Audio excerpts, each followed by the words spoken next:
ও আমার রব, ও আমার মালিক, আমি যে গুনার কাজ করে আসলাম দুনিয়ার কেউ তো জানলো না। আপনাদের সামনে পবিত্র কোরআন ও হাদিসের আলোকে গুরুত্বপূর্ণ আলোচনা নিয়ে আসছেন হযরত মাওলানা জাকারিয়া আল হুসাইন সাহেব দামাত বরকাতুহু, নায়েব মুহতামিম জাবালে নূর কিন্ডারগার্টেন মাদ্রাসা। হযরতকে তার গুরুত্বপূর্ণ আলোচনা পেশ করার জন্য সবিনয় অনুরোধ করা হলো।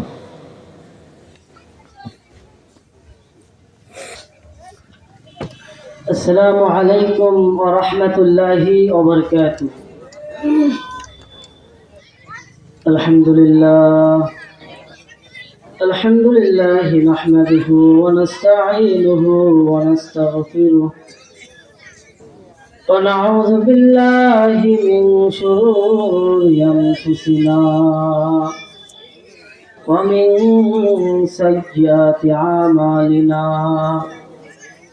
ونشهد أن لا إله إلا الله وحده لا شريك له، ونشهد أن سيدنا وسندنا وحبيبنا ومولانا محمد.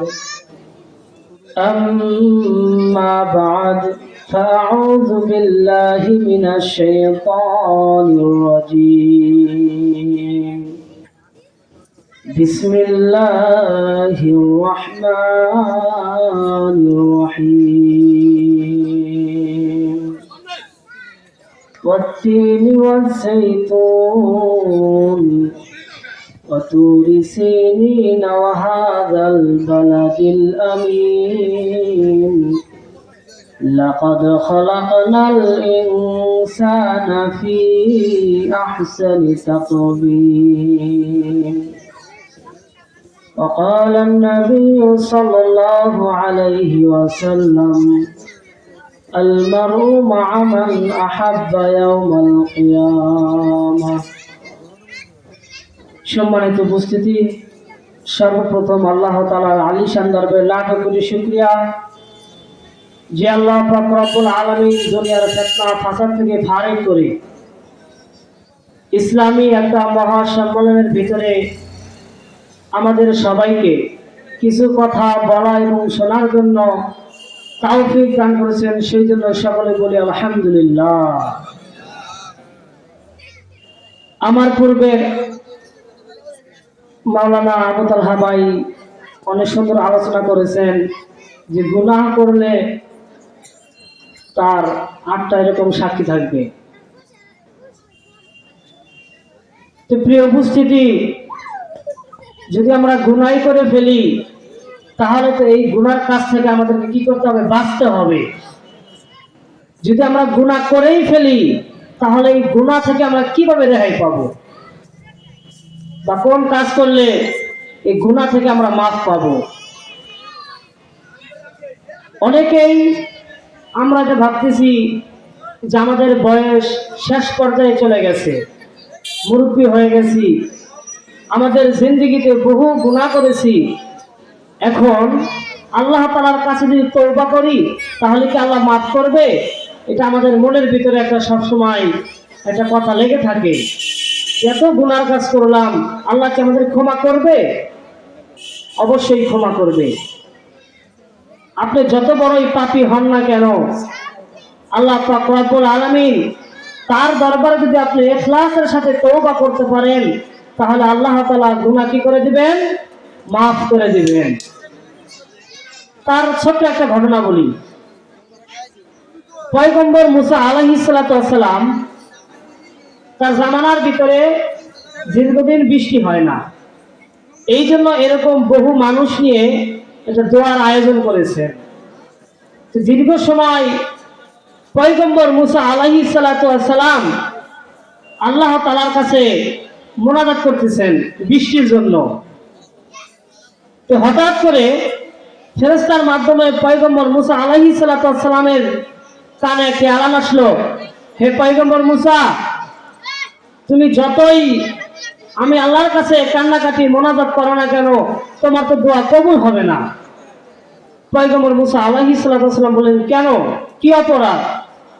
তখন বলতেছে, তোমার এই বিশাল বড় মজমা, এই বিশাল বড় মোনাজাতের ভিতরে একটা যুবক কিছুক্ষণ আগে বিশাল বড় একটা গুনার কাজ করছে, গুনার কাজ করে সরাসরি তোমার এই মাহফিলের ভিতরে বইছে, এই জন্য তোমার এই মোনাজাত আল্লাহ তাআলা কবুল করবে না।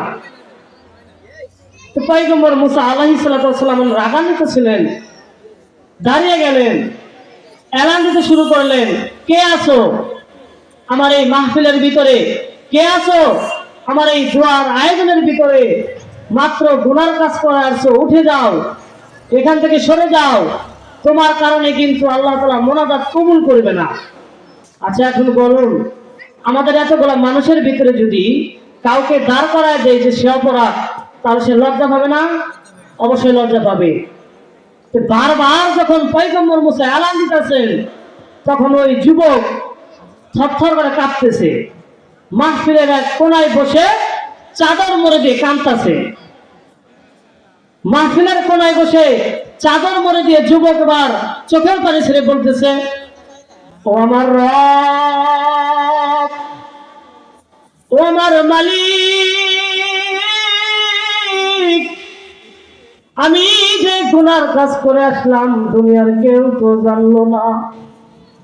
আমি যে বড় বিশাল গুনার কাজ করে আসছি, হাজার হাজার মানুষের ভিতরে আমি পলায় রয়েছি। ও আমার রহমান, পয়গম্বর মুসার কানে কিভাবে এলান গেল, ও আমার মালিক, এতগুলো মানুষের ভিতরে যদি আমি দাঁড়ায় যাই, এতগুলো মানুষের ভিতরে যদি আমি দাঁড়ায় যাই, আমি তো লজ্জায় পড়ে যাব। মালিক, তুমি আমার রক্ষা করো। আমি তো শুনেছি তোমার নাম রহমান, আমি তো শুনেছি তোমার নাম রহিম। ও মালিক, তোমার কাছে আমি তওবা করতেছি, আমি যুবক আর কোনোদিন গুনার কাজ করব না, আমার যুবকের দ্বারা আর কোনোদিন গুনার কাজ হবে না। যুবকটা এইভাবে হাউমাউ করে কান্নাকাটি শুরু করে দিয়েছেন, চোখের পানি দিয়ে জামা কাপড় ভিজিয়ে ফেলেছেন। একটু পরে এলান আসলো, ও পয়গম্বর মুসা, আমি আল্লাহ তোমার মোনাজাত কবুল করে নিয়েছি। সুবহানাল্লাহ। পয়গম্বর মুসা আল্লাহকে বলতেছেন, মালিক, আপনি যে বলছেন আমার মোনাজাত কবুল হবে না, কেনই বা আমার এই মোনাজাত তুমি আল্লাহ কবুল করলা? আল্লাহ ফেরেশতার মাধ্যমে জানাই দিতেছে, এ পয়গম্বর, তোমার এই শত শত মানুষের ভিতরে যায় দেখো, মাহফিলের একটা কোনায় একটা যুবক চাদর মুড়ি দিয়ে দেখো কিভাবে কান্নাকাটি করতেছে। পয়গম্বর মুসা খুঁজতে খুঁজতে যায় দেখে, মাহফিলের কোনায় একটা যুবক চাদর মুড়ি দিয়ে কাঁদতেছে। ওই যুবকরা যুবক পয়গম্বর মুসাকে দেখি আর ভয় পেয়ে গেলেন। পয়গম্বর মুসা যুবকের কাছে যায়, যুবকরে জড়ায় যা বলতেছে, যুবক রে, কি এমন তোর ভিতরে আমল আছে, কি এমন আমল করলি যার কারণে এই শত শত মানুষের মোনাজাত আল্লাহ কবুল করে নিছে?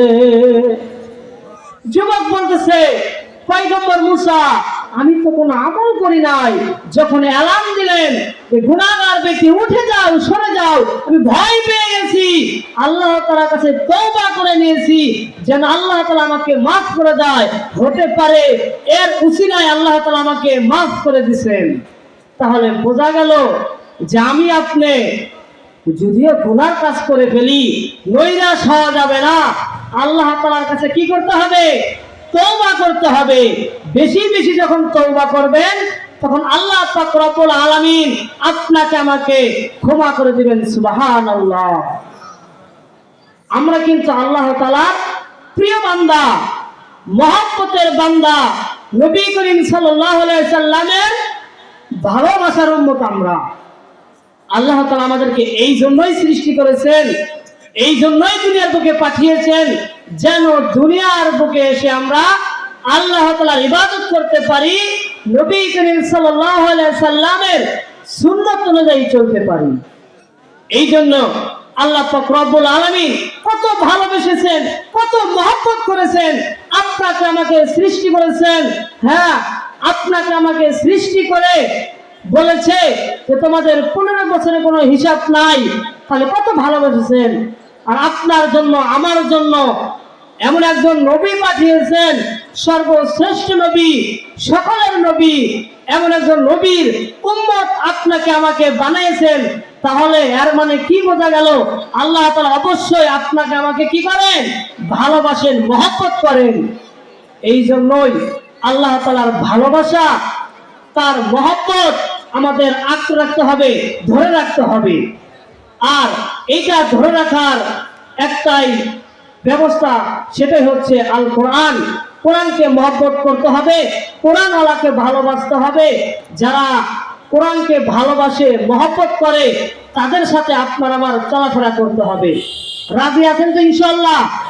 আল্লাহ পাক রব্বুল আলামিন আমাদের সবাইকে কোরআন আল্লাহর সাথে মহব্বত রেখে আল্লাহ তাআলার ইবাদত করার তৌফিক দান করুন। সকলে বলি আমিন। আসসালামু আলাইকুম ওয়া রাহমাতুল্লাহি ওয়া বারাকাতুহু। এমন জীবন তো